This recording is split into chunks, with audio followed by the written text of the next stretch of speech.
Pues a propósito de los presos políticos, nos preocupa mucho lo que está ocurriendo con los presos políticos de Venezuela, pudriéndose, muriendo también allí en el Helicoide, ese lugar tétrico de Caracas que había sido dispuesto, construido inicialmente como un centro comercial hace muchos años y terminó convirtiéndose en un lugar absolutamente tenebroso. Nos acompaña Sergio Contreras, que es fundador de Refugiados Sin Fronteras, defensor de los derechos humanos de Venezuela. Sergio, bienvenido, gracias por atendernos, es usted muy amable.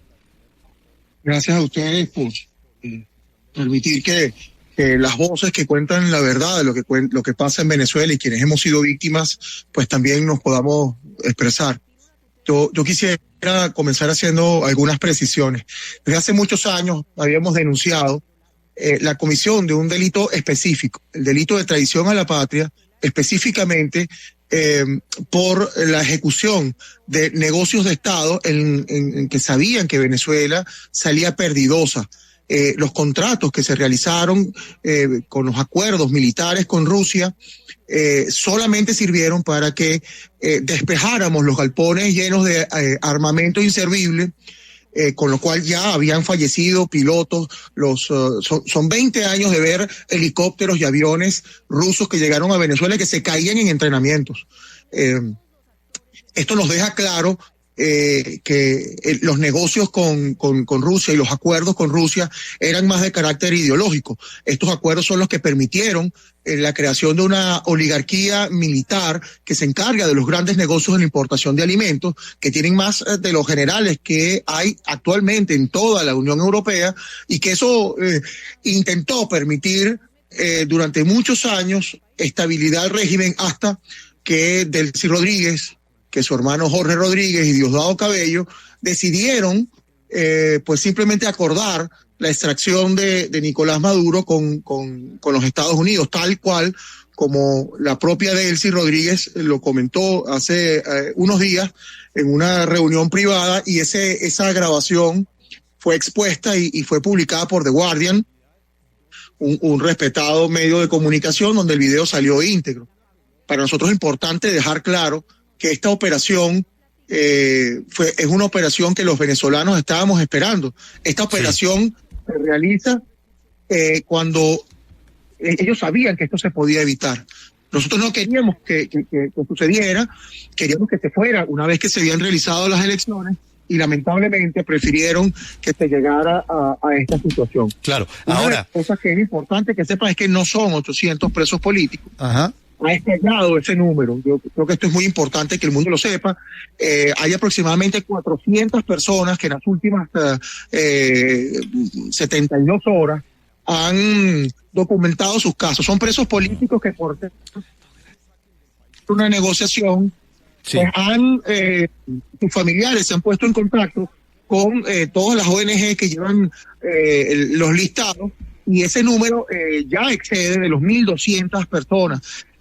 Delcy Rodríguez ayer anunciaba que la liberación había pasado de los 600 personas, con lo cual es absolutamente falso. Son 172 personas que han sido liberadas. Sí. Y una prueba contundente de ello es que en este momento, cuando estamos hablando, en todas y cada una de las puertas de los penales donde están los presos políticos, están centenares de familiares que tienen 11 días durmiendo allí.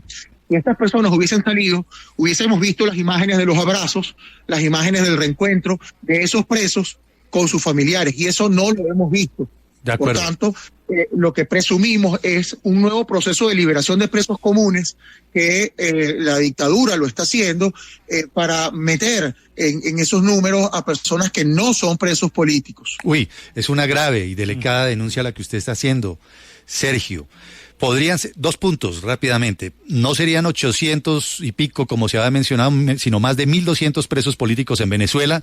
Segundo, se ha hablado por parte de Delcy Rodríguez, la presidenta encargada de liberación de más de 600 personas, pero serían presos comunes, no presos políticos. Y eso lo sumarían entonces a la lista de rendición de cuentas para la comunidad internacional.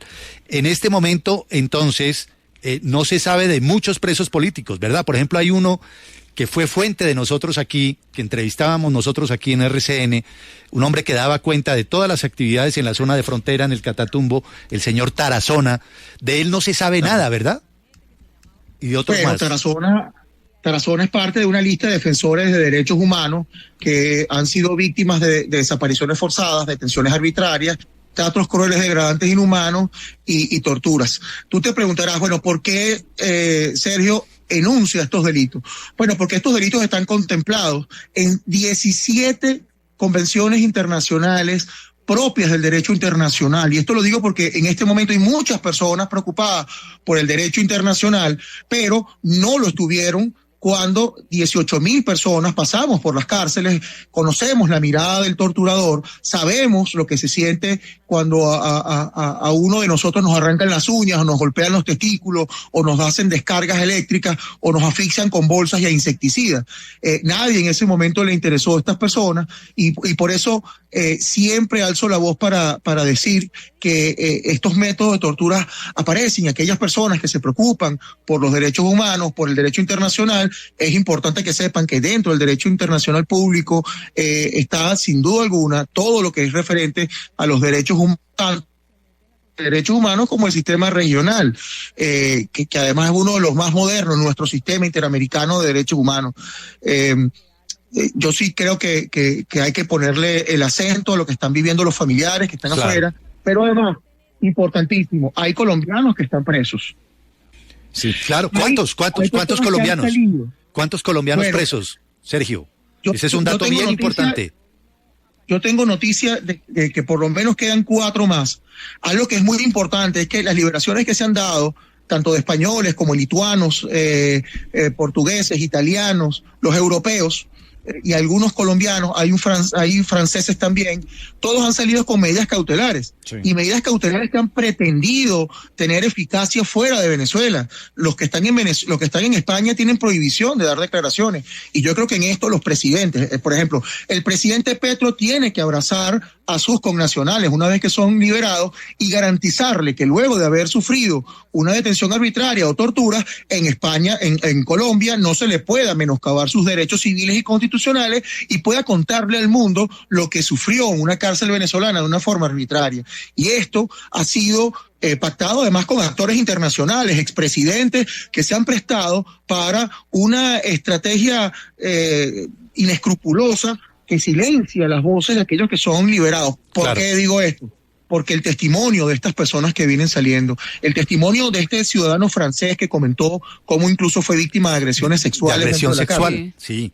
Sí, es importantísimo para que la Comisión Independiente de Determinación de Hechos de la Unión de las Naciones Unidas, así como la CPI, puedan tomar esos testimonios e incorporarlos en los procesos de justicia, primero, para que esas personas sean reparadas.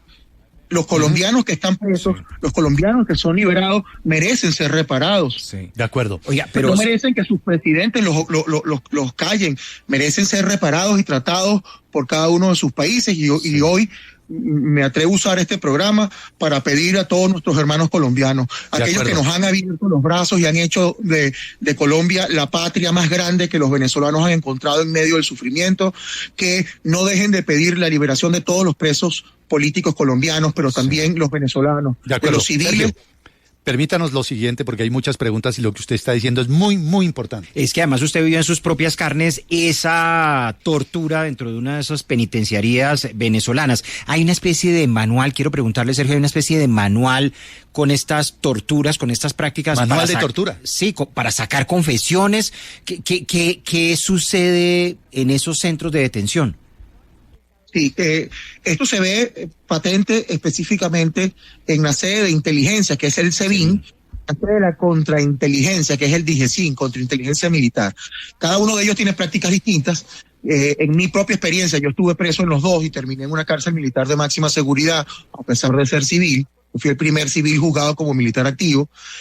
Tienen prácticas distintas que van desde el mantenerte arrodillado y esposado en unas cajas de madera con luces, con las cabezas llenas de gas lacrimógeno y gas pimienta para que se te inflamen la cara y los ojos, hasta, pues bueno, te impiden el sueño, te ponen grabaciones con gritos de personas torturadas 24 horas. Algunas personas han sido víctimas de tortura química, han sido drogados, incluso me atrevo a nombrarlo con nombre y apellido. Juan Requesén, diputado de la Asamblea Nacional, fue drogado y grabado lleno de excrementos, balbuceando, con un método de presión. A mí me intentaron grabar 14 veces videos en los cuales yo tenía que aceptar que había recibido $100,000 para ejecutar actos de terrorismo por diputados del Congreso, so pena de tortura. En las cárceles militares en todas se tortura. Estamos hablando, como les dije, racionamiento de comida. Mire, la alimentación dentro de las cárceles es un método de tortura. El agua es un método de tortura. Las condiciones sanitarias son métodos de tortura. En mi celda habían 86 personas y en las 86 personas teníamos 2 posetas, 2 excusados. Y en esas posetas teníamos que usarlas como posetas, lavar los platos y además bañarnos. Imagínense cómo se vive en una celda con 86 personas así. La mayoría de los presos políticos masculinos que pasan años en reclusión terminan por tener cáncer en la próstata por las infecciones urinarias recurrentes. Y eso es lo que está pasando el día de hoy. Me gustaría decirte algo. Sí. Mire, sé que hay mucha gente, sobre todo de izquierda, que tiene una preocupación por el petróleo venezolano. Yo les puedo decir algo. Todo el petróleo de Colombia en los años 90, los colombianos lo hubiesen podido entregar para no haber sufrido de la violencia de los grupos terroristas, del narcotráfico y de lo que significó la humillación que para el mundo el narcotráfico llevó a Colombia. Hoy nosotros le pedimos a toda la comunidad internacional que no se preocupe por el petróleo venezolano, que estamos tratando de abrirnos pasos de un tercio de siglo de dolor, de represión, de ver a nuestros hermanos fallecidos. Yo tengo por lo menos una decena de hermanos que han sido asesinados, Juan, torturados hasta la muerte. Sí, no, Sergio, solamente una pregunta también, porque a mí me llama la atención que el régimen ha cedido en muchas cosas impensables, como en la apertura a la venta de petróleo a los Estados Unidos, prácticamente que Trump se haga con todas las reservas, y también la apertura de canales diplomáticos, y ya se está haciendo planes para que se vuelva a abrir la embajada de Estados Unidos en Caracas. ¿Por qué no ceden ante los presos políticos cuando de frente senadores muy importantes e incluso el secretario de Estado, el mismo presidente, piden la liberación de presos políticos inmediatas y hasta incluso amenazan a Delcy Rodríguez y al régimen? ¿Por qué no los han liberado? Esto tiene 2 causas. Una primera, estas personas obedecen a tribus distintas, o sea, cada tribu dentro del chavismo tiene sus propios presos, ¿ok? Entonces, hace falta que ellos se pongan de acuerdo para ver cuáles ceden para entregar. Por ejemplo, no han querido entregar a los presos que más años tienen. Me refiero a los comisarios de la Policía Metropolitana, que tienen 23 años presos. No han querido soltar a los hermanos Guevara, que tienen 22 años presos. Y hay muchísimas personas que tienen más de 15 años presos que no han querido soltarlos. Y la segunda causa es porque, sobre todo cuando ellos saben que la entrega completa de los 200,000 barriles diarios, que es la producción máxima que tienen en Venezuela, va a ser entregada a Estados Unidos, van a tener todavía una mayor dependencia de los mecanismos de ingreso de la economía oscura que tiene Venezuela. Los presos políticos mantienen a las estructuras de la inteligencia y la contrainteligencia.